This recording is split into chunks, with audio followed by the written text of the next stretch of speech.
بسم اللہ الرحمن الرحیم۔ رسول اللہ صلی اللہ علیہ وآلہ وسلم نے ارشاد فرمایا، گوبر اور ہڈی کے ساتھ استنجا نہ کرو کیونکہ وہ تمہارے جن بھائیوں کی خوراک ہے۔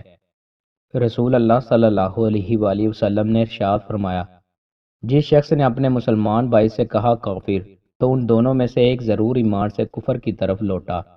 عبد الرحمن بن سمرہ رضی اللہ تعالیٰ عنہ بیان کرتے ہیں، رسول اللہ صلی اللہ علیہ وآلہ وسلم نے ارشاد فرمایا، عبد الرحمن بن سمرہ امارت مت طلب کرنا، اگر وہ تمہیں تمہاری طلب پر دے دی گئی تو تم اس کے سپرد کر دیے جاؤ گے، اور اگر وہ طلب کیے بغیر تمہیں دے دی گئی تو اس پر تمہاری مدد کی جائے گی، اور جب تم کسی چیز پر قسم اٹھا لو اور پھر تم اس کے غیر کو بہتر جانو تو اپنی قسم کا کفارہ ادا کر دو، اور جو بہتر ہو اسے اختیار کر لو۔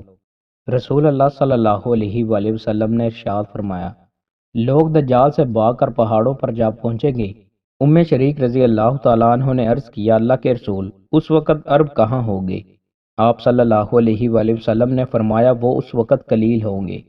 رسول اللہ صلی اللہ علیہ وآلہ وسلم نے ارشاد فرمایا، جو شخص دوران خطبہ بات کرتا ہے تو وہ کتابیں اٹھائے ہوئے گدھے کی طرح ہے، اور جو شخص اسے کہتا ہے خاموش ہو جاؤ تو اس کا جمعہ نہیں۔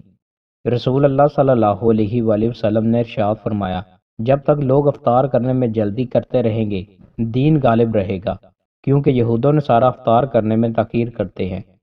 رسول اللہ صلی اللہ علیہ وآلہ وسلم نے ارشاد فرمایا، جو شخص گواہی دے کہ اللہ کے سوا کوئی معبود برحق نہیں اور محمد صلی اللہ علیہ وآلہ وسلم اللہ کے رسول ہیں، اللہ نے اس کو جہنم پر حرام کر دیا۔